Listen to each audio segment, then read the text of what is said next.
తిరుమల కాలినడక భక్తులు మళ్లీ ఉరిక్కిపడ్డారు. మెట్లబాటలో తాజాగా మరో చిరుతపులి ప్రత్యక్షమైంది. దీనికి తోడు మరో ఎలుగుబంటి కూడా చక్కర్లు కొట్టింది.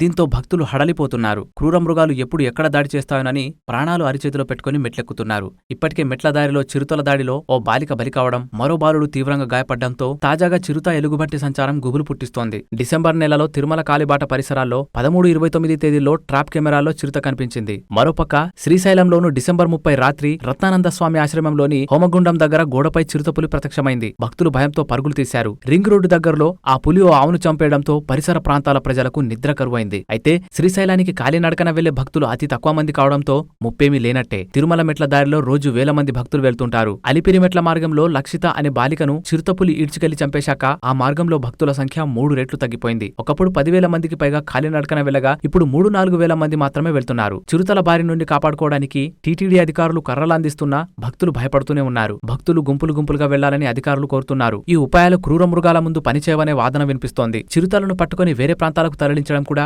శాశ్వత పరిష్కారం కాదు. అవి తమకు అలవాటైన ప్రాంతానికి మళ్లీ తిరిగి వస్తున్నాయి. కాలిబాటకు ఇరువైపులా కంచె నిర్మించాలనే ప్రతిపాదన మళ్లీ తెరపైకి వచ్చింది. అయితే కంచె నిర్మాణానికి కేంద్ర ప్రభుత్వ స్థాయిలో అనుమతి తీసుకోవాల్సి ఉంటుంది. వన్యమృగాలను కట్టడి చేసేలా కంచె నిర్మించడానికి అటవీ చట్టాలు అంగీకరించవు. 8,000 కిలోమీటర్లలో విస్తరించిన శేషాచలం అటవీ ప్రాంతం దేశంలోనే 3వ అతిపెద్ద బయోస్పియర్ రిజర్వ్. ఇక్కడి జీవజాతులను రక్షించాల్సిన బాధ్యత కేంద్రంపై ఉంది. 1972 నాటి వన్యప్రాణుల సంరక్షణ చట్టం ప్రకారం రిజర్వ్ ఫారెస్ట్లలో వన్యప్రాణుల కదలికలను అడ్డుకోకూడదు. వాటికి హాని తలపెట్టే చర్యలు తీసుకోవద్దు. దీంతో కంచె నిర్మాణం సాధ్యమయ్యే పరిస్థితి లేదు. ఒకవేళ కంచె నిర్మించినా పులులు దాన్ని ఎక్కి వచ్చే అవకాశం ఉంది. పెద్ద చెట్లు ఎక్కే పులులకు, ఎలుగుబంట్లకు 10 అడుగుల కంచె ఒక లెక్కలోకి రాదు. జింకలు, అరుగులు, రొచ్చు కుక్కలు, కొండగొర్రెలు, కనుతలు వంటి సాధు జంతువుల రాకపోకలకు కంచె అడ్డుగా ఉంటుంది. ఇన్ని సమస్యలు ఉన్నాయి కనుక కంచె శాశ్వత పరిష్కారం కాబోదు. తిరుమలలో చిరుతల సమస్యకు ప్రస్తుతానికి ఉన్న ఏకైక పరిష్కారం అప్రమత్తతే. దాదాపు 9 కిలోమీటర్ల ఉన్న కాలిబాటలో నిత్యం పహారా ఉంచి భక్తులకు సూచనలు ఇస్తే ఫలితముంటుంది. బాటలో 200-300 మీటర్లకు ఒక చెక్పోస్ట్ను ఏర్పాటు చేసి సాయుధ కాపలాదారులను నియమించడం, నిత్యం లైట్లు వెలిగేలా చూడడం, పాటలు, ఇతర సంగీతం వినిపించడం వంటి చర్యలు చేపడితే